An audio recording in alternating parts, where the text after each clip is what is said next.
السلام عليكم ورحمة الله وبركاته. بوليوم بارے رکھیں.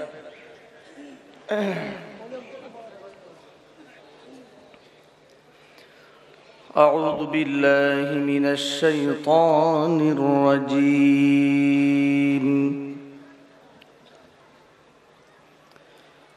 بسم الله الرحمن الرحيم.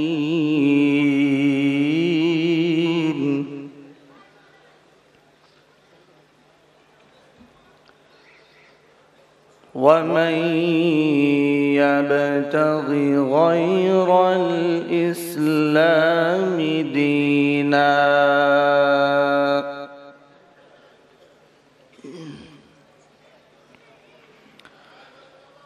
ومن يبتغ غير الإسلام دينا فلن يقبل منه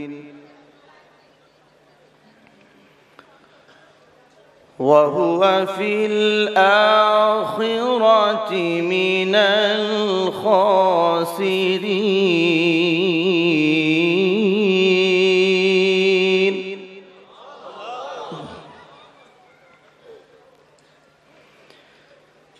كيف يهدي الله قوما كفروا بعد إيمانهم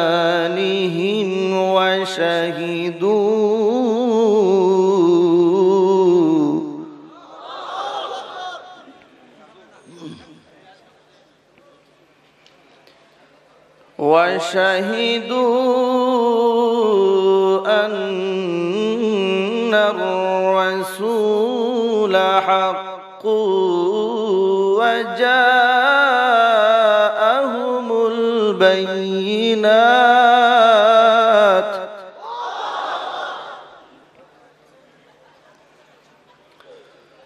والله لا يهدي القوم الظالمين.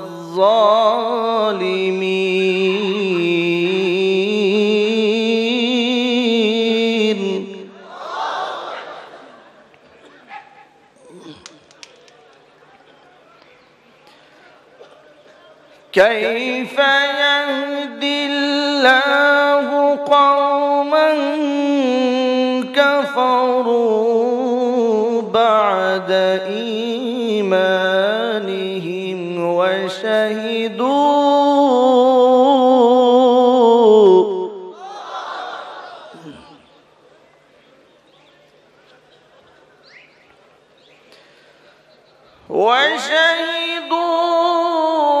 أن الرسول حق وجاءهم البينات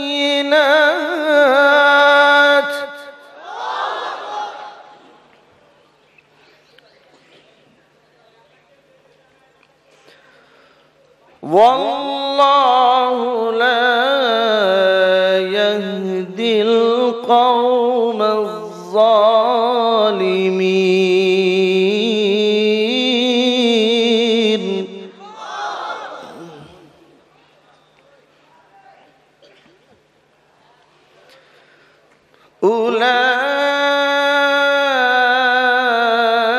أولئك جزاؤهم أن عليهم لعنة الله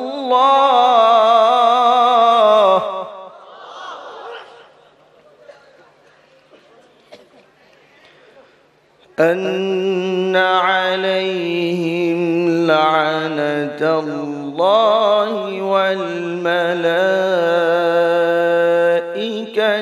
والناس أجمعين.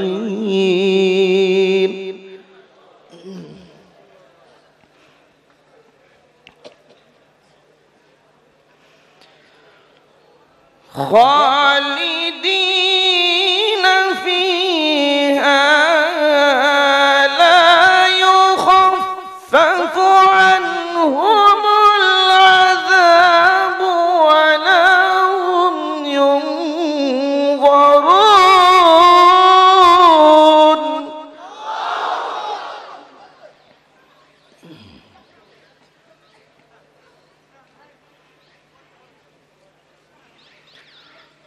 خالدين فيها لا يخفف عنهم العذاب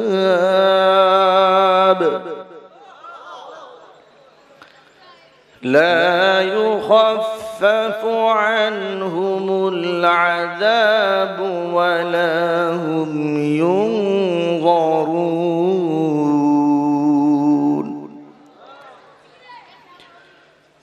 إلا الذين تابوا من بعد ذلك وأصلحوا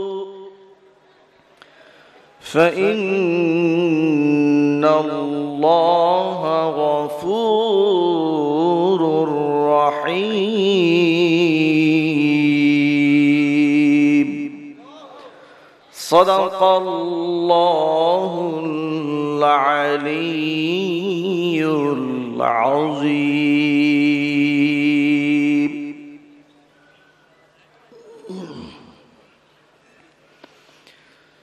الحمد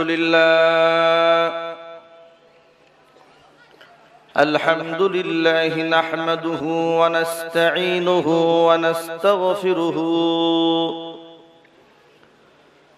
ونعوذ بالله من شرور أنفسنا ومن سيئات أعمالنا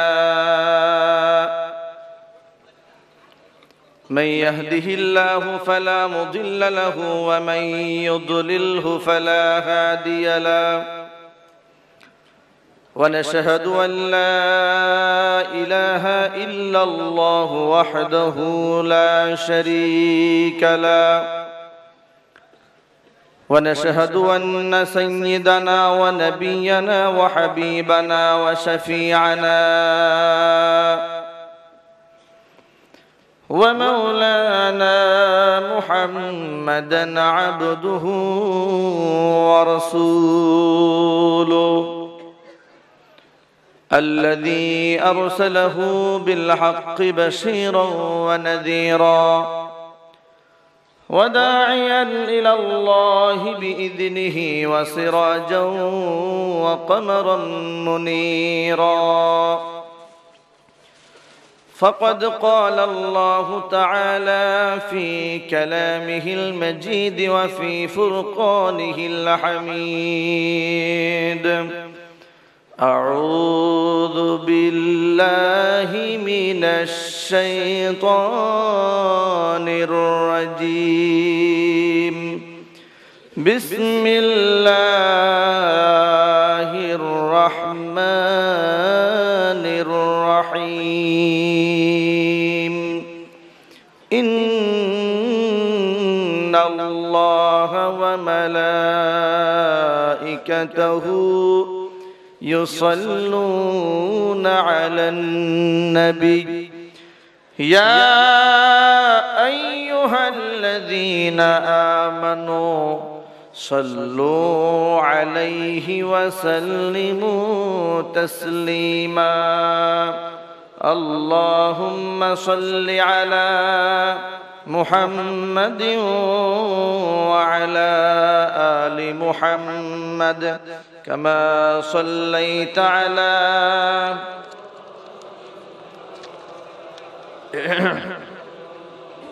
إنك حميد مجيد اللهم بارك على محمد وعلى آل محمد كما باركت على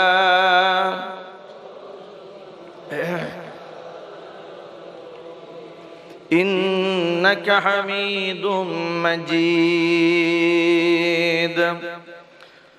ঐতিহ্যবাহী খাইলপুর এলাকাবাসী ও শ্রমিকদের উদ্যোগে আয়োজিত 3 দিন ব্যাপী 11তম বার্ষিক তাফসীরুল কোরআন মাহফিলের আজকের এই সমাপনী দিবসের সমাপনী অধিবেশনের সম্মানিত সভাপতি হযরত উলামায়ে কেরাম মুরব্বিয়ান ইজাম অত্র এলাকা এবং পার্শ্ববর্তী এলাকার বিভিন্ন মসজিদ থেকে আগত মুহতারাম আইম্মায়ে মাসাজিদ ও খুতবায়ে মাসাজিদ মুকাররম উলামা বিভিন্ন মাদ্রাসা, স্কুল, কলেজ, ইউনিভার্সিটি, শিক্ষাঙ্গন থেকে আগত মুকাররম আসাতিজা, সম্মানিত শিক্ষক মণ্ডলী, আমার সামনে উপবিষ্ট আমার অতি কাছের, অতি নিকটের, অতি মহব্বতের, হৃদয়ের গহীনে যাদের স্থান, মনের মণি কুঠায় যাদের জায়গা, হীরকখণ্ড সমতুল্য চাঁদের সৌন্দর্যতাকে হার মানিয়ে দেয়, তারুণ্যের উচ্ছ্বাস নিয়ে, যৌবনের উদ্দীপনা নিয়ে আগত ইসলাম ও মুসলমানদের চরম দুর্দিনে সিপাহ সালারের দায়িত্বভার পালনকারী খালিদ বিন ওয়ালিদ রাদিয়াল্লাহু তাআলা আনহুর উত্তরসূরি সালাউদ্দিন আইয়ুবী, জামালউদ্দিন আফগানি রাহিমাহুমাল্লাহর উত্তরসূরি তারিক বিন জিয়াদ, মুহাম্মদ বিন কাসেম রাহিমাহুমাল্লাহর উত্তরসূরি সমবয়সী তরুণ এবং যুবক ভাইয়েরা, শেরে তাজ, মাথার মুকুট সমতুল্য শ্রদ্ধাভাজন মুরব্বী বাবারা, স্নেহের কচি কাচারা, তলেবুল ইলম ছাত্র ভাইয়েরা, পর্দার অন্তরালে অবস্থানরত মা খাদিজাতুল কুবরা রাদিয়াল্লাহু তাআলা আনহার উত্তরসূরি, মা আয়েশা সিদ্দিকা রাদিয়াল্লাহু তাআলা আনহার উত্তরসূরি, আমার পর্দানিশীন মা এবং বোনেরা, মহান আল্লাহ রাব্বুল আলামিনের আলিশান দরবারে লাখো কোটি শুকরিয়া আদায় করছি, নত শিরে সুজুদ পেশ করছি যে মহান আল্লাহ তাবারাকা ওয়া তাআলা এই অশান্ত পৃথিবীর অশান্ত পরিবেশ থেকে, পাপ পঙ্কিলতায় পরিপূর্ণ, গুনাহে মুবতালা অন্ধকারাচ্ছন্ন সমাজের ঘোর আধার থেকে, ওয়ামানিশা থেকে, জুলুমাত থেকে রহমতের হাতছানি দিয়ে লাখো কোটি মুমিন মুসলমানের মধ্য থেকে আমার আপনার মতো অযোগ্য নালায়েক গুনাহগার বান্দাদেরকে নির্বাচন করে দুনিয়ার মাটিতে নবী করিম সাল্লাল্লাহু আলাইহি ওয়াসাল্লামের ভাষায় বেহেশতের বাগানের মধ্যে উলামা ইকরামের মাজলিসে, কোরআন হাদিসের মাহফিলে বা ওয়াক বা আজমত বা মুহাব্বত শামিল হওয়ার তৌফিক দান করেছেন। এইজন্য আল্লাহ পাকের শেখানো ভাষায় শুকরিয়া আদায় করে জবান ছেড়ে সকলে মিলে মুহাব্বতের সাথে বলছি আলহামদুলিল্লাহ। রব্বানা লাকাল হামদ হামদান কাসীরা طيبا مباركا فيه ربنا لك الحمد كما ينبغي لجلال وجهك وعظيم سلطانك। আল্লাহ রাব্বুল আলামিন আজকের এই মাহফিলকে কবুল করে নিন। 3 দিন ব্যাপী ঐতিহাসিক 11তম তাফসীরুল কুরআন মাহফিলের আজকের এই সমাপনী দিবসে যে সমস্ত হাজারাত উলামায়ে কেরাম এখানে আমন্ত্রিত হয়েছেন এবং যারা আজকে এখানে উপস্থিত হয়েছেন এবং হচ্ছেন, তারা বাংলাদেশের সকলেই পপুলার এবং বক্তৃতার অঙ্গনে এক একজন উজ্জ্বল নক্ষত্র, যাদেরকে 2 বছর আগেও ডেট করে পাওয়া যায় না। এরকম অনাকাঙ্ক্ষিত নয়, এরকম দুর্লভ দুষ্প্রাপ্য বক্তাদেরকে আজকে আল্লাহ রাব্বুল আলামিন এই মাটিতে কবুল করেছেন। এই জন্য আপনারা খুশি না বেজার? কম না বেশি? চিৎকার দিয়ে বলুন আলহামদুলিল্লাহ। বন্ধুগণ, খুব কম সময়ের মধ্যে স্বল্প পরিসরে আমি কিছু কথা আপনাদের সামনে পেশ করব। সুবহানাকা লা ইলমা লানা ইল্লা মা আল্লামতানা ইন্নাকা আনতাল আলিমুল হাকীম। রব্বি জিদনি ইলমা, রব্বি জিদনি ইলমা, রব্বি জিদনি ইলমা, রব্বি শরহ লি সদরি ওয়া ইয়াসসির লি আমরি ওয়াহলুল উকদাতাম মিন লিসানি ইয়াফকাহু কওলি। আমরা বলি আমিন। ভাইরা, এখানে তো আপনারা প্রত্যেক বছর আলোচনা শুনে আসতেছেন এবং আজকেও শুনবেন ইনশাআল্লাহ। যারা বয়ান শুনতে এসেছেন, আল্লাহ রাব্বুল আলামিন আজকের এই মাহফিলের ওসিলা করে সকলকে বেগুনাহ মাসুম বানিয়ে দেন। আমি বর্তমান সময়ে সংক্ষিপ্ত আকারে এই সময়ে যে কথাটি আপনাদের সামনে তুলে ধরতে চাই সেটা হচ্ছে এই যে ইলমে নববী, কোরআনে কারীমের জ্ঞান এবং হাদিসের জ্ঞান, যে জ্ঞানটি মুসলমানের কাছে বর্তমান সমাজে সবচেয়ে বেশি অবহেলিত, কিন্তু উচিত ছিল ওই জ্ঞানটি বর্তমান সমাজে সবচেয়ে বেশি জরুরি। 1500 বছর আগে মানুষেরা মানুষ হত্যা করে আনন্দ মিছিল করত। জীবন্ত দাসীর পেট থেকে দা দিয়ে, ছুরি দিয়ে, কাঁচি দিয়ে, তরোয়ার দিয়ে বাচ্চা পেট চিরে বের করে আনা হতো। জিনা করে জিনাহের সেই ঘটনা কবিতা আকারে আবৃত করে কাবা ঘরের দরজায় লটকিয়ে রাখা হতো। খুন খারাপি ছিল যাদের নেশা এবং পেশা, যুদ্ধ করা ছিল যাদের দৈনন্দিন আমল, খেলতামাশার সময় তাদের হাতে ছিল না। এমন একটা জিহালাতের সময় আল্লাহ রাব্বুল আলামিন আকাশ থেকে রহমতের, হেদায়েতের, নূরের এক ফোঁটা বাড়ি, এক ফোঁটা বৃষ্টি বর্ষণ করে গোটা পৃথিবীর জ্বলন্ত অশান্তির আগুনকে দাউ দাউ করে যা জ্বলছিল সেটা আল্লাহ পাক নিভিয়ে দিলেন। যে গোটা সমাজ অন্ধকারের অতলানিতে, অন্ধকারের অতল গহ্বরে হারিয়ে গিয়েছিল, সভ্যতার কোনো বিকাশ ছিল না, নারী জাতি সমাজে অবহেলিত ছিল, পদদলিত ছিল, এমনকি মানুষের মর্যাদায় তারা অধিষ্ঠিত ছিলেন না। সেই সমাজে আল্লাহ রাব্বুল আলামিন আসমান থেকে ইলমে কোরআন, ইলমে নববী আল্লাহ রাব্বুল আলামিন নাজিল করে সেই অন্ধকারাচ্ছন্ন সমাজের সমস্ত আধারকে দূরীভূত করে গোটা পৃথিবীর শ্রেষ্ঠ যুগে আল্লাহ পাক রূপান্তরিত করে দিলেন। আল্লাহ রাব্বুল আলামিন যে কোরআনটাকে দিলেন অন্ধকার দূর করার জন্য, দুঃখজনক হলেও সত্য কথা, যে কোরআন নিয়ে মুসলিমরা যারা পৃথিবীতে এক সময় রাজ করেছে, মাথা উঁচু করে দাঁড়িয়েছিল, কোরআন থেকে দূরে সরে যাওয়ার কারণেই আজকে গোটা পৃথিবীতে মুসলমানরা মার খাচ্ছে, বেইজ্জতি হচ্ছে, লাঞ্ছিত হচ্ছে, অপমানিত হচ্ছে। মুসলিম বিশ্বের দিকে তাকান, এমন কোন দেশ নাই যেখানে মুসলমানদের মধ্যে দলীয় কোন্দল নাই, আত্মঘাতী বোমা হামলা নেই, যেখানে জাতি বিধ্বংসী আচরণ নেই। প্রত্যেকটা মুসলিম দেশের মধ্যে কোন্দল শুরু হয়েছে। কেন? এই ধস কেন? এই পদস্খলন কেন? এই পদস্খলনের মূল কারণ হচ্ছে আল্লাহর নবী উত্তরণের জন্য যে ট্রিটমেন্ট দিয়েছিলেন, যে চিকিৎসা দিয়েছিলেন, সেই চিকিৎসা থেকে, সেই ঔষধ থেকে, সেই থেরাপি থেকে মানুষ নিজেকে দূরে সরিয়ে দিয়েছে। বর্তমান সমাজে মানুষ সম্মান খুঁজে বেড়াচ্ছে টাকার কাছে, সম্মান খুঁজে বেড়াচ্ছে ক্ষমতার কাছে, যার কারণে এখনো কোনো আচরণ নাই যা মানুষ করে না।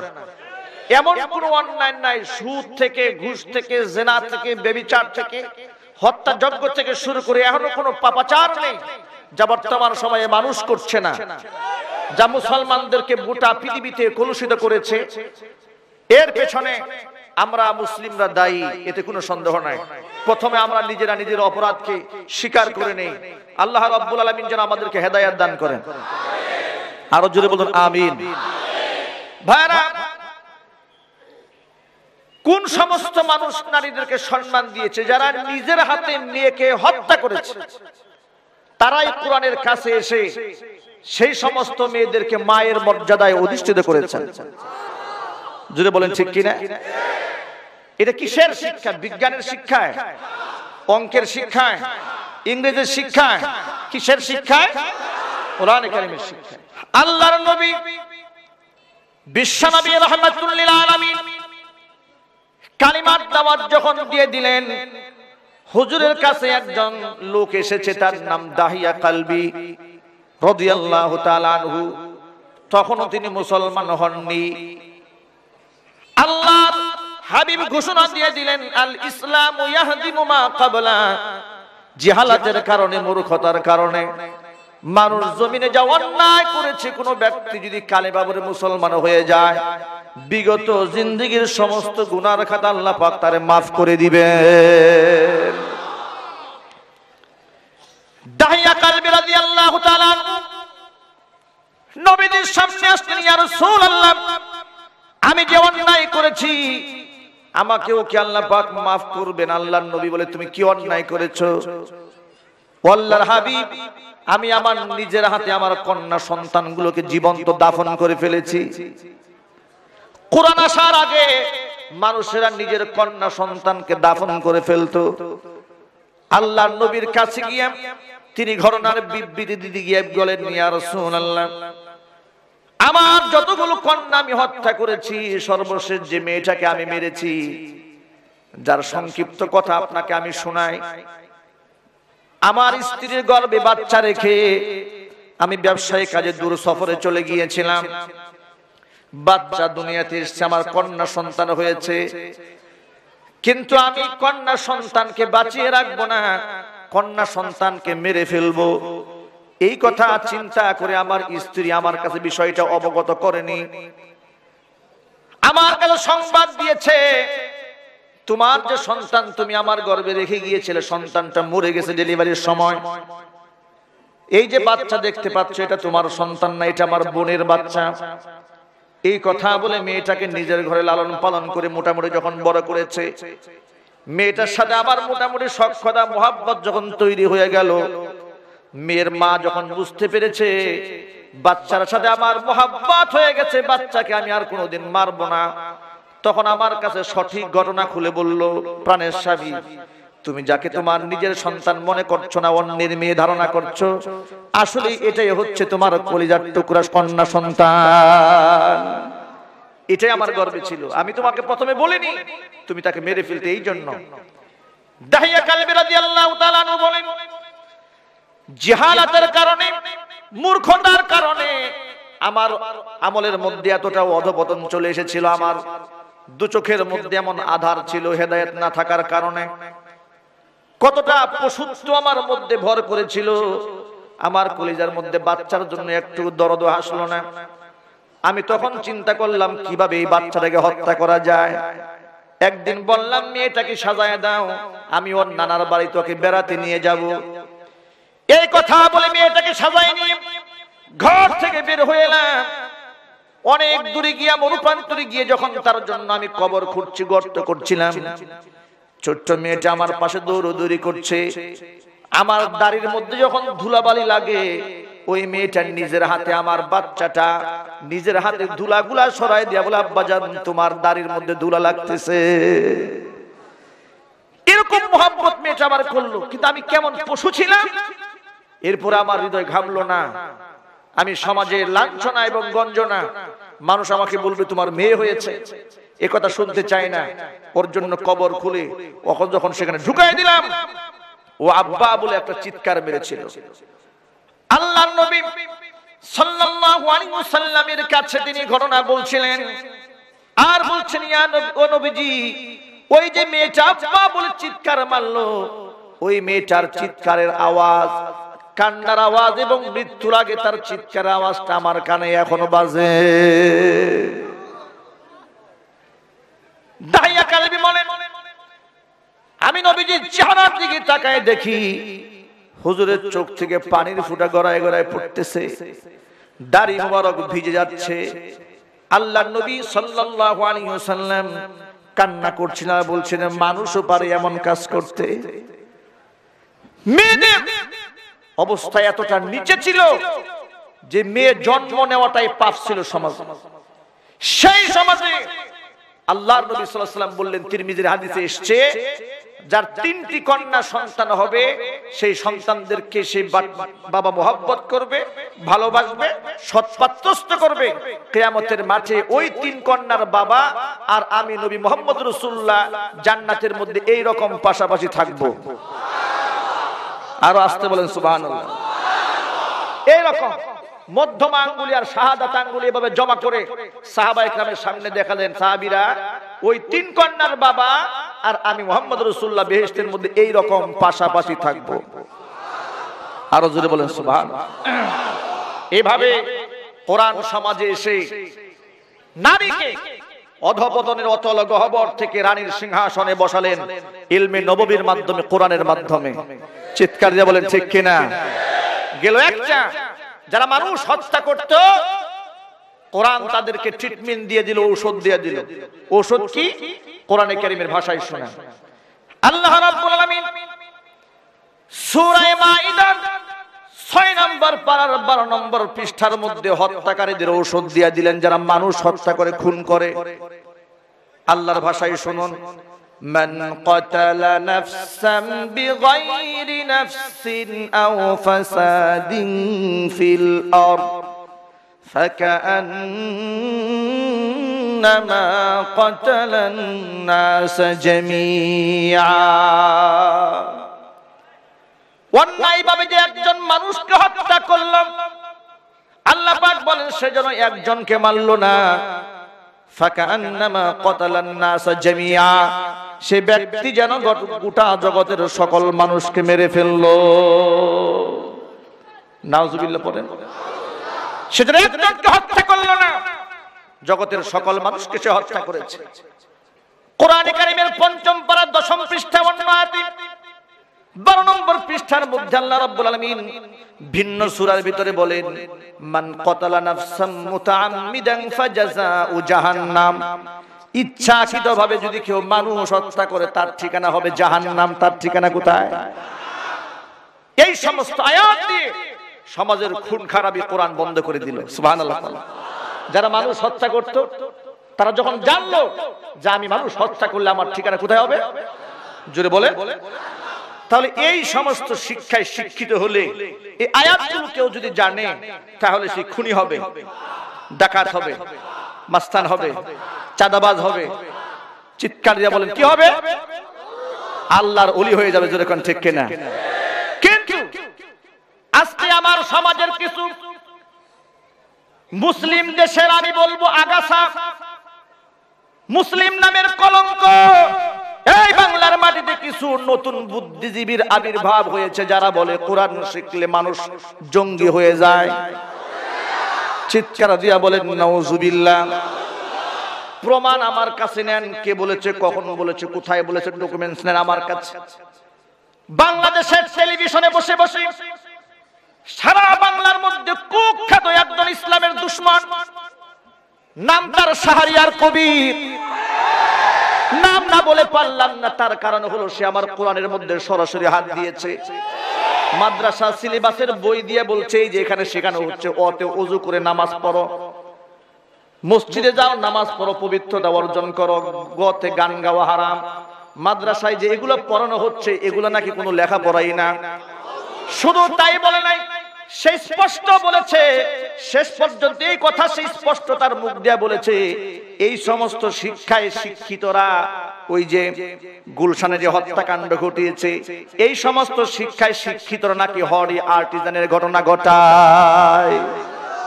এখন আপনারা সকল দলের লোকেরা এখানে আছেন, একদম বিনয়ের সাথে আমি কোরআনের খাদেম হিসেবে একটা প্রশ্ন করি, যারাও সেখানে হলি আর্টিজানে জঙ্গি হামলা করে মানুষ মারলো তারা কি একজন মাদ্রাসার ছাত্র? ইমানদারের মতো জবাব দিয়ে বলেন। তারা কি কেউ এই যে ওযু করে নামাজ পড়ো, কোরআন পড়ো, এই শিক্ষায় তারা শিক্ষিত? তারা নর্থ সাউথ ইউনিভার্সিটির ছাত্র। চিৎকার দিয়ে বলেন ঠিক কিনা? বিশ্ববিদ্যালয়ের ছেলেরা মানুষ মারলো আর কোরআন পড়া মানুষদেরকে তোমরা জঙ্গি বলো, তোমাদেরকে চিহ্নিত করতে আমাদের অসুবিধা হবে না। নিঃসন্দেহে তোমরা কোরআনের দুশমন ছাড়া কিছু নও।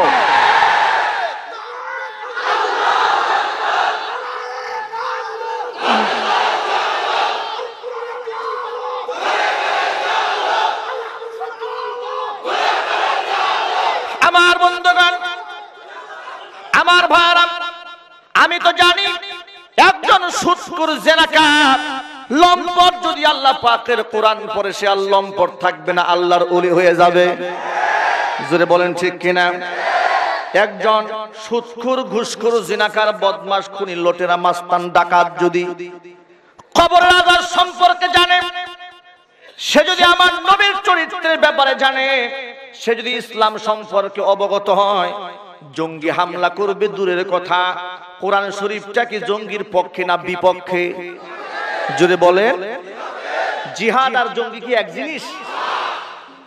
এটাই বিষয়টা বুঝতে হবে। জিহাদ হলো ফরজ, জিহাদ কি সবাই বলে, আর জঙ্গি কি হারাম, সন্ত্রাসবাদ হারাম, গুপ্ত হত্যা করে মানুষ মারা হারাম, আর জিহাদ করা হচ্ছে ফরজ। আল জিহাদু মাউযিন ইলা ইয়াউমিল কিয়ামাহ, জিহাদ চলবে কিয়ামত পর্যন্ত। তাহলে কোরআন শরীফের আয়াত দ্বারা কি প্রমাণ হলো? কোরআন শরীফের আয়াত দ্বারা প্রমাণ হলো গুপ্ত হত্যা করা, বিনা কারণে মানুষ হত্যা করা কি হারাম। তাহলে কোরআন তো এটা শেখাচ্ছে, ঠিক কিনা? কোরআন আরেকটা জিনিস শেখাচ্ছে আপনাদেরকে, বড়দেরকে সম্মান করতে কোরআন শেখায়। আজকে সমাজের মধ্যে সুদ, ঘুষ, জিনা, ব্যভিচার যেমন বেড়ে যাচ্ছে, সমাজের মধ্যে আদব কায়দাও কিন্তু দিন দিন ধ্বংস হয়ে যাচ্ছে।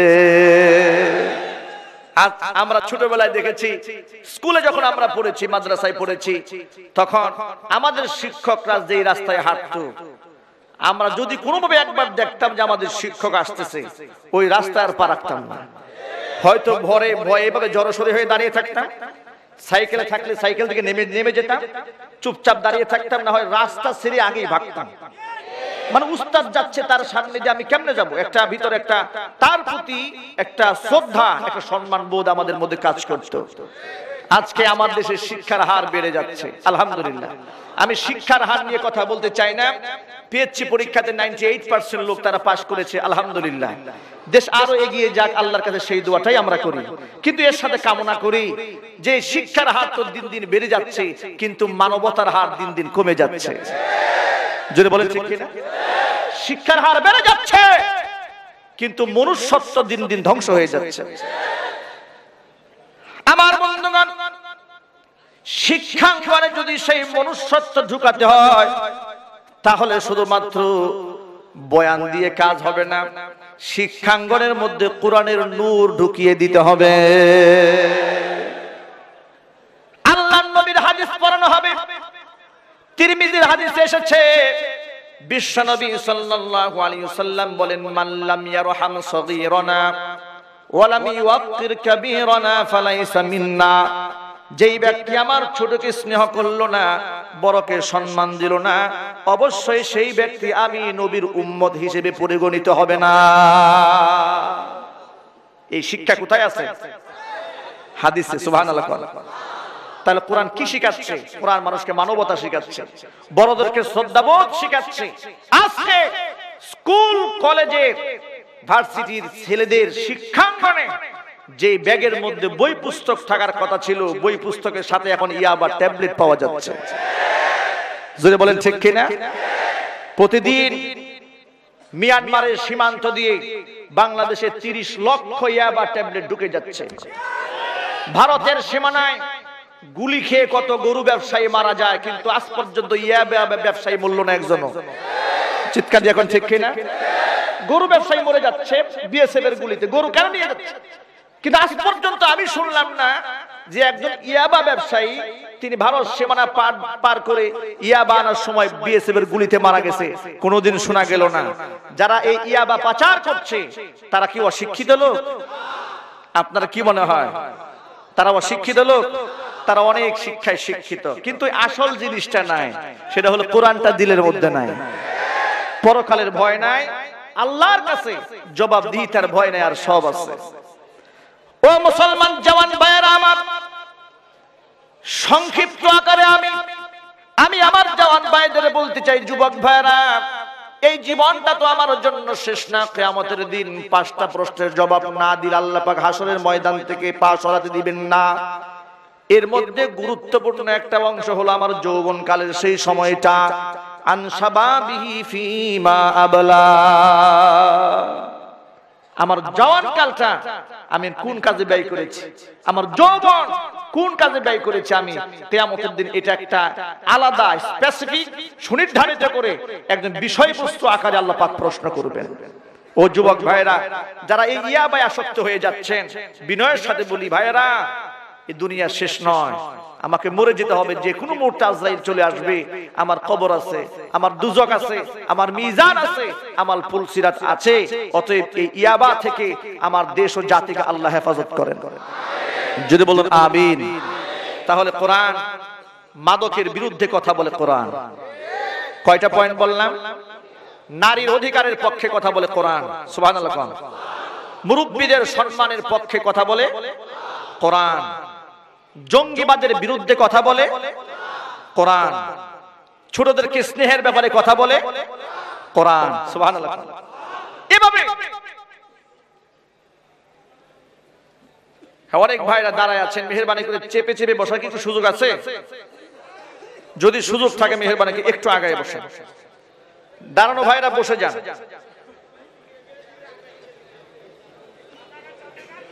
এগিয়ে আসেন, এগিয়ে আসেন, এগিয়ে আসেন। অনেক ভাইরা, চতুর্দিকে লোক, অনেক লোক দাঁড়ানো, বসার কোনো স্পেস নাই, মেহেরবানি করে বসার সুযোগ করে দেন। এত কথা বলা যাবে না, চুপচাপ চুপচাপ এগিয়ে আসতে হবে। যাই হোক ভাইরা, তাহলে আমি সংক্ষেপে কয়েকটা পয়েন্ট বলতেছি। মানবতার পক্ষে কথা বলে কে? আরো জোরে বলতে হবে। জঙ্গিবাদের বিরুদ্ধে কথা বলে কে? কোরআন। গুপ্ত হত্যার বিরুদ্ধে কথা বলে কে? কোরআন। মুরব্বীদেরকে সম্মান দেওয়ার কথা বলে কে? ছোটদেরকে স্নেহ করার কথা বলে কে? নারীদেরকে দেখে সম্মানের কথা কে বলে? কোরআন বলে। সুবহানাল্লাহ। আজকে আমার দেশের লোকেরা ইফটিজিং এর বিরুদ্ধে রাজনৈতিক মঞ্চে কত কথা বলে, এমনকি সংসদ ভবনে দাঁড়িয়ে নেতারা ইফটিজিং এর বিরুদ্ধে কথা বলে। ইফটিজিং করা মারাত্মক গুনাহ, এটা অনেক অপরাধ, নারীদের অধিকার লঙ্ঘিত হচ্ছে, অনেক ধরনের কথা বলে। কিন্তু ইফটিজিং যে কেন হচ্ছে, ওই কেনর ব্যাপারে কেউ কথা বলে না। জোরে বলেন ঠিক কিনা? বুরকার বিরুদ্ধে কথা বলে লুক পাওয়া যায় সোনার বাংলাদেশে, কিন্তু যারা, যে সমস্ত মহিলারা জিন্সের প্যান্ট পরে, গেঞ্জি পরে যুবকদের চরিত্র ধ্বংস করে দিচ্ছে, তার ব্যাপারে কেউ মুখ খোলে না।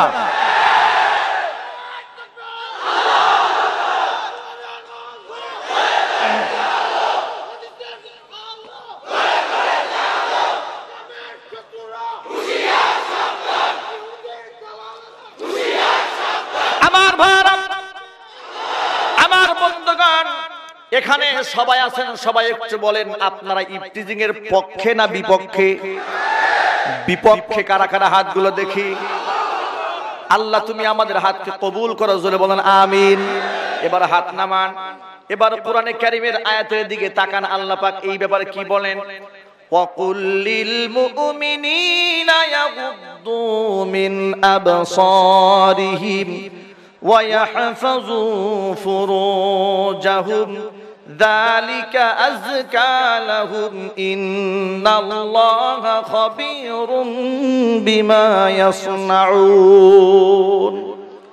কোরআনে কারীম বলে, এই মুমিনেরা, নারীদেরকে ইফতিজিং করা বা ধর্ষণ করবে তো দূরের কথা, মহিলাদের যদি চোখের সামনে পড়ে যায়, আমি আল্লাহর ভয়ে তোমার চক্ষুটাকে তুমি মাটির মধ্যে দিয়ে ফেলো, নত করে ফেলো। জোরে কোন সুবহানাল্লাহ। কি প্রমাণ হলো? কোরআন শরীফ আয়াত মানুষকে শিক্ষা দিচ্ছে যে কোরআন ইফতিজিং এর বিরুদ্ধে, নারীদের সম্মানের পক্ষে। চিৎকার দেখুন সুবহানাল্লাহ। এবার স্বামী স্ত্রীর অধিকারের ব্যাপারে কোরআন কথা বলে বলছে, ওয়ালাহুন্না মিসলুল্লাযী আলাইহিন্না বিল মারুফ। এই পুরুষেরা, নারীদের উপর তোমাদের যেমন অধিকার, তোমাদের উপর নারীদের সমভাবে অধিকার রয়েছে। তাহলে পুরুষের অধিকার, নারীদের অধিকার এবং সমস্ত মানবতার পক্ষে বক্তব্যগুলো কোরআনে আছে না নাই? তাহলে এই যে সমাজের মধ্যে ইফতিজিং বেড়ে যাচ্ছে, আর হারামজাদা দুনিয়ার মধ্যে বেশি বেশি পয়দা হয়ে যাচ্ছে, যারা সন্তান সৃষ্টি হয়ে যাচ্ছে, গোটা বাংলাদেশে আবাসিক হোটেলের নামে যে দেহ ব্যবসা শুরু হয়ে গেছে বাংলার জমিনে জমিনে, এই যে কয়েকদিন পরে পরে জমিন কাঁপতে থাকে, এর পিছনে মূল কারণ হলো আবাসিক হোটেলের নামে বাংলার জমিনে ব্যাপক হারে জিনা বেড়ে গেছে। জোরে কোন ঠিক কিনা? এই জিনার ব্যাপারে কোরআনে কারীম জিনার ব্যাপারে বলেন, আয-যানিয়াতু ওয়াজ-যানি ফাজলিদু কুল্লা ওয়াহিদিম মিনহুমা। জিনাকার পুরুষ হোক আর নারী হোক, ধরা যদি পড়ে যায় অবিবাহিত হলে জিলদ মারো, চাবুক দিয়ে পিঠের চামড়া উঠায় দাও, দুর্রা মারো। আর বিবাহিত যদি হয়ে যায় তাহলে এদেরকে সঙ্গে সার করে দাও। আমার ভাইরা, আমার বন্ধুরা, বাংলাদেশের পত্রিকা যদি আপনি খুলেন, এমন কোন দিন নাই যে ধর্ষণের ঘটনা পত্রিকার মধ্যে না আসে। ঠিক কিনা? শুধুমাত্র ধর্ষণ নয়, ধর্ষণ করতে করতে শিশু বাচ্চা, 5 বছরের বাচ্চাও এই সমস্ত হিংস্র জানোয়ারদের চোখ থেকে, থাবা থেকে রেহাই পাচ্ছে না। ঠিক কিনা? জুড়ে বলুন। 5 বছরের শিশু বাচ্চা, তারাও বাঁচতেছে না। এই অপরাধ, এগুলো অপরাধের বিরুদ্ধে কথা বলে কোরআন। সুবহানাল্লাহ। আরো যদি বলেন সুবহানাল্লাহ। আচ্ছা, এই অপরাধ প্রবণতার বিরুদ্ধে যতগুলো সাবজেক্ট আপনাদের সামনে তুলে ধরেছি, এগুলো বাংলা বইয়ে লেখা আছে, অঙ্ক বইয়ে, এগুলা সায়েন্সের বইয়ে, এগুলা কেমিস্ট্রির বইয়ে, বায়োলজির বইয়ে, জীববিজ্ঞানের বইয়ে, কোন বইয়ে লেখা আছে? কোন বইয়ে লেখা আছে? এই কোরআনটা কার বাণী?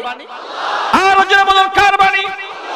এর মানে হলো এই সমস্ত বিষয়ে যদি জমিনের মধ্যে প্রতিষ্ঠিত করতে হয়, আল্লাহ পাকের আয়াত সমাজের মধ্যে বাস্তবায়ন করতে হবে। জোরে কোন ঠিক কিনা? আমার মুসলমান ভাইরা, আমি তো আমার সকল বন্ধুদের বলে দিতে চাই, মুসলমান কোনদিন কোরআনের বিপক্ষে কথা বলতে পারে না। যিনি কোরআন পড়লে মানুষ জঙ্গি হয় বলে কথা বলেছেন, অবশ্যই মুসলমানদের আদালতে তার বিচার হতে হবে। জোরে বলেন ঠিক কিনা? আরো চিৎকার দিয়ে বলেন ঠিক কিনা? আমার বন্ধুগণ, প্রায় সময় শোনা যায় কওমি মাদ্রাসায় নজরদারি করো, মহিলা মাদ্রাসায় নজরদারি করো। আমি এই শব্দটাকে মারাত্মকভাবে আপত্তি করি। নজরদারি কথার অর্থটা কি এটা বোঝা দরকার। এইরকম বলা দরকার ছিল, নজরদারি করো বুটাটিক্যাল গার্ডেনে। নজরদারি যদি করতে মনে চায়, বাংলাদেশের আবাসিক হোটেলগুলোর মধ্যে নজরদারি করো, পার্কের মধ্যে নজরদারি করো, সিনেমার মধ্যে নজরদারি করো। কিন্তু পার্কের কথা বলে না, সিনেমার কথা বলে না, আবাসিক হোটেলের কথা বলে না। এই জন্য বলে না কারণ ব্যবসার সাথে ওরা নিজেরাই জড়িত আছে। জোরে কোন ঠিক কিনা? তাওহীদ মুসলমানেরা, আজকে কওমি মাদ্রাসার মধ্যে জঙ্গি সৃষ্টি হচ্ছে, নজরদারি বাড়ানো হবে, এই ধরনের কথা যারা বলে, কোরআনের মাহফিলে আরবি আলেমদের পক্ষ থেকে, তাওহীদি জনতার পক্ষ থেকে চ্যালেঞ্জ করে বলে দিতে চাই, নজরদারি করার পরে যদি কোনো কওমি মাদ্রাসার মধ্যে জঙ্গিবাদের আলামত পাওয়া যায়, বন্ধ করে দাও। অস্ত্র পাওয়া গেলে বন্ধ করে দাও। কিন্তু নজরদারি শুধু এক জায়গায় করলে চলবে না, নজরদারি বিশ্ববিদ্যালয়ে করতে হবে। জোরে বলেন ঠিক কিনা? নজরদারি শুধু কওমি মাদ্রাসায় নয়, আলিয়া মাদ্রাসা সহ বাংলার জমিনে যত শিক্ষাঙ্গন আছে সবগুলো নজরদারি করা হবে। যেখানে অস্ত্র পাওয়া যাবে সেটাই বন্ধ করে দিতে হবে। ঠিক কিনা? জোরে বলেন। আমার বন্ধুগণ, এই রকম চ্যালেঞ্জের জন্য মোকাবেলা করতে আমরা উলামায়ে কেরাম প্রস্তুত আছি। জোরে বলেন ঠিক কিনা? কিন্তু আসল কথা বলে না, আসল কথা কেউ বলে না, নকল কথা নিয়ে পারাপারি। কেন মাদ্রাসার কথা বলে, তার কারণটা কি? কারণ হলো আগে আলেমদেরকে একটু ধমক দিয়ে চুপচাপ রাখি, আমরা যে কুকাম করি এটা যেন আলেমরা প্রতিবাদ করতে না পারে। ওরা মনে করে আমরা কিছু বুঝি না, ওরা সব বুঝে। যদি কোন ঠিক কিনা? নিজেদেরকে খুব চালাক মনে করে শিয়াল পণ্ডিত, যা আমরা দিয়ে দিলাম হুজুরদের উপর চাপায়, হুজুর এবার আন্দোলন করুক, ওদের পক্ষে আমরা যা করি আমাদের চুপচাপ থাক। ভাইরা, এরকম ধোঁকাবাজি আর দেশে চলবে না। মানুষ জানে কওমি মাদ্রাসার মধ্যে সহি দ্বীন শিক্ষা দেওয়া হয়। মানুষ জানে কওমি মহিলা মাদ্রাসার মধ্যে সহি ঈমান এবং আকীদা শেখানো হয়। সেখানে জিনাকার তৈরি হয় না, লম্পট তৈরি হয় না। সেখানে হযরত শাহজালাল ইয়ামানি রাহমাতুল্লাহি আলাইহির মতো আল্লাহর ওলি এবং বুজুর্গ তৈরি হয়ে যায়। জোরে বলেন ঠিক কিনা? ও মুসলমান বন্ধুরা আমার, কোরআনে কারীম মানুষদেরকে এভাবে পাঠ টু পাঠ, এমন কোন অধ্যায় নাই, এমন কোন সাবজেক্ট নাই যে কোরআন মানুষদেরকে সতর্ক না করে। সুবহানাল্লাহ।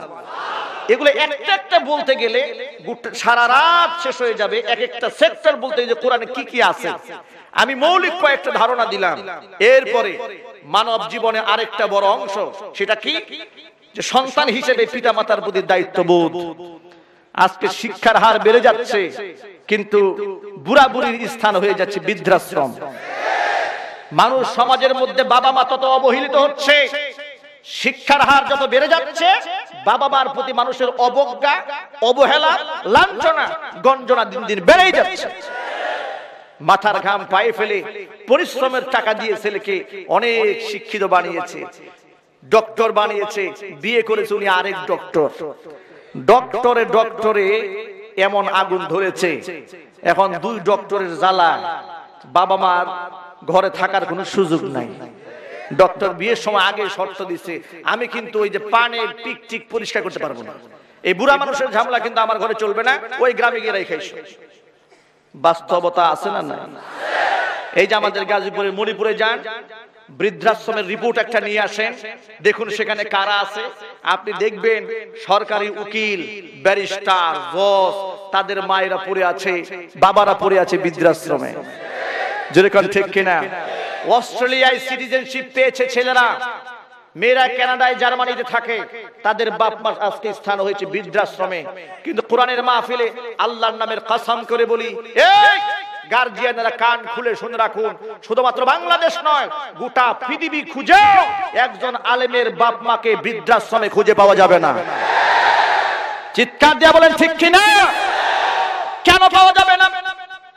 তার কারণ হলো সে কোরআনে পড়েছে, আমার আল্লাহ রাব্বুল আলামিন সূরা বনী ইসরাঈলে 15 নম্বর পারার 3 নম্বর পৃষ্ঠায় 23 নম্বর আয়াত আল্লাহর ওয়ার্ডার আছে। ওয়ার্ডারটা কি? ওয়া ক্বাদা রাব্বুকা আল্লা তা'বুদু ইল্লা ইয়্যাহু ওয়া বিল ওয়ালিদাইনি ইহসানা। বৃদ্ধাশ্রমে কেমনে পাঠাবে? কোরআনে কারীম তো তার আহলদেরকে, সন্তানদেরকে অর্ডার দিয়ে দিয়েছে, আমি আল্লাহর নির্দেশ হলো বান্দারে, তোমাকে যেহেতু আমি সৃষ্টি করেছি আমার গোলামি করার জন্য। কার গোলামি? স্রষ্টাকে। যেহেতু তোমাকে আমি সৃষ্টি করলাম, তুমি হয়তো জানো না, এই আদম দেহটা, আদমের শরীরটা যখন জান্নাতের মধ্যে তৈরি করা হচ্ছিল, আল্লাহ রাব্বুল আলামিন ফেরেশতাদেরকে অর্ডার দিলেন, ফেরেশতারা হাত বানানো হলো, পা বানানো হলো, স্ট্রাকচার দাঁড় করানো হয়েছে। আল্লাহর নবী বলেন, আল্লাহ পাক ফেরেশতাদেরকে বলেন, ফেরেশতারা ওই চেহারার মধ্যে, মুখের মধ্যে হাত লাগাবি না, ওই মুখটা, চেহারাটা আমি আল্লাহ পাক আমার নিজের হাতে সাজায়া দেব।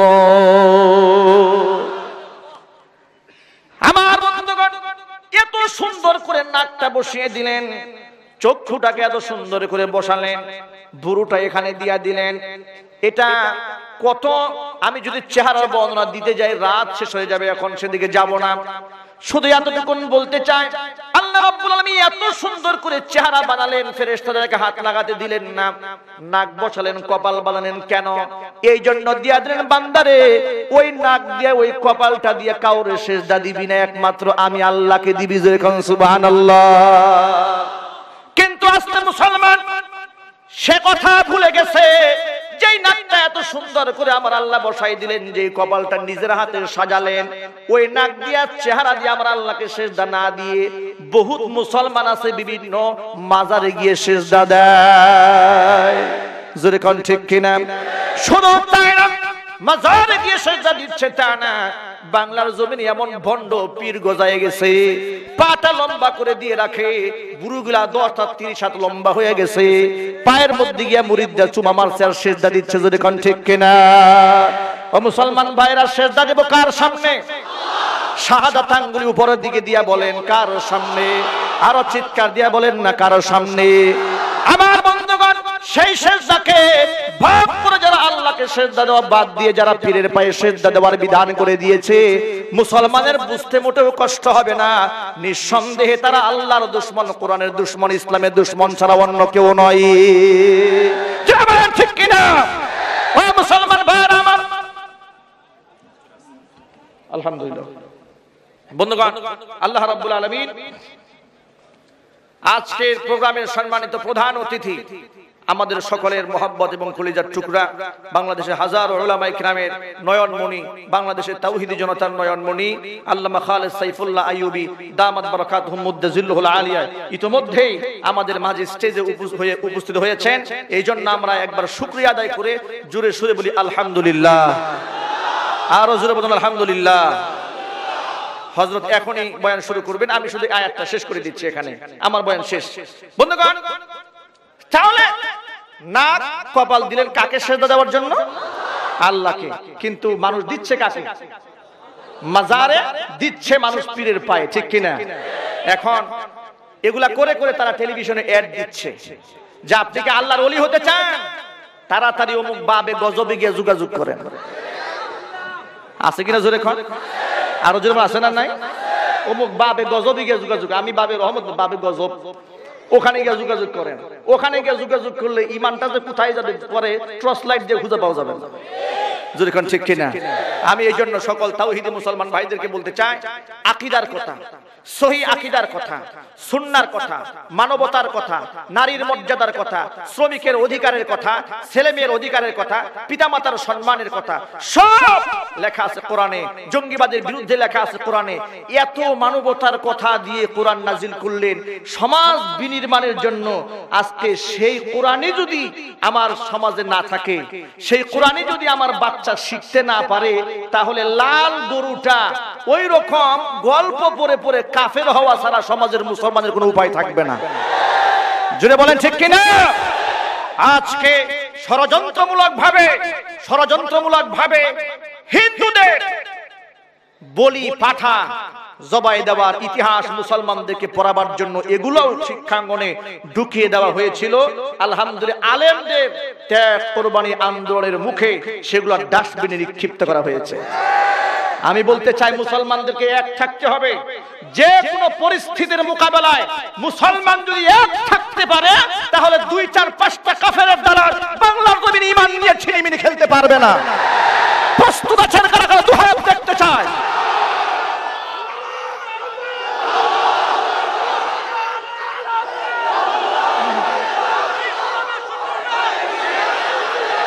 প্রিয় বন্ধুগণ, প্রিয় ভাইরা, প্রিয় বন্ধুগণ, 15 লক্ষ চরমোনাই পিসাব হুজুর দামাত বরকাতুহুম হাটাজারি মুহতামিম সাহেব সারা বাংলাদেশ শুধু নয়, গোটা এশিয়া মহাদেশের মধ্যে সমস্ত আলেমদের মুরব্বী আল্লামা শাহ আহমদ শফি দামাত বরকাতুহুম মুদ্দাজিল্লুহুল আলিয়া আল্লাহ হুজুরের নেক হায়াত দারাজ করেন। এভাবে সমস্ত উলামা ইকরামে একচ্ছত্র আন্দোলনের মুখে 15 লক্ষ কুফরি বই ডাস্টবিনে ফেলে দেওয়া হয়েছে। কিন্তু আবার বাংলাদেশের কিছু নাস্তিক আবার সেই কুফরি আকীদা এবং নাস্তিকতার বইগুলো আবার সমাজ এস্টাবলিশ করার জন্য আন্দোলন চালিয়ে যাচ্ছে। আমরা হুঁশিয়ারি উচ্চারণ করছি, আলেমদের আন্দোলন আপনারা দেখেছেন। আবার যদি ধর্মহীন ভাবে গোটা সমাজটাকে ইসলাম থেকে দূরে সরায় দেওয়ার জন্য আপনারা সিলেবাস তৈরি করতে চান, আলেমদের রুশানলে এমন হতে পারে কোথায় জায়গা হবে সেটা আল্লাহ রব্বুল আলামিন ছাড়া আর কেউ জানে না। জোরে বলেন ঠিক কিনা? আমার ভাইরা, আবু বকর সিদ্দিক রাদিয়াল্লাহু তাআলা আনহুর জীবনী বাদ দিয়ে যদি সেখানে লালন শাহের জীবনী বাচ্চাদেরকে পড়ানো হয়, ও মুসলমান ভাইরা, কোন মুসলমানের বাচ্চা মানতে পারে? চিৎকার দিয়ে বলে মানতে পারে? আমার নবীর জীবনী বাদ দিয়ে, আমার রাসূলের জীবনী বাদ দিয়ে সেখানে যদি লাল গরুটা, যেখানে মা গরুকে মা বলা হয়েছে, এমন রচনা আমার বাচ্চাকে পড়ানো হয়, কোন মুসলমানের বাচ্চাটা মানতে পারে?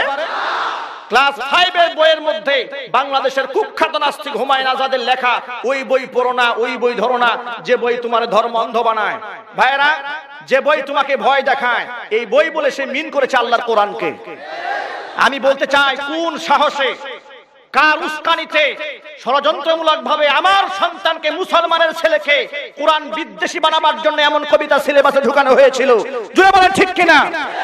এবং সেই সিলেবাস থেকে তাকে বাদ দেওয়া হয়েছে।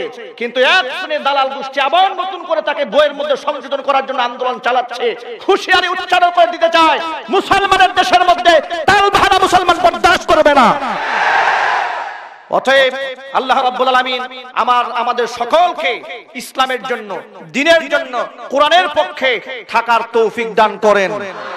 আরো জোরে বলুন আমিন। ওয়া আখিরু দাওয়ানা আনিল হামদুলিল্লাহি রাব্বিল আলামিন। আসসালামু আলাইকুম ওয়া রাহমাতুল্লাহি ওয়া বারাকাতুহু।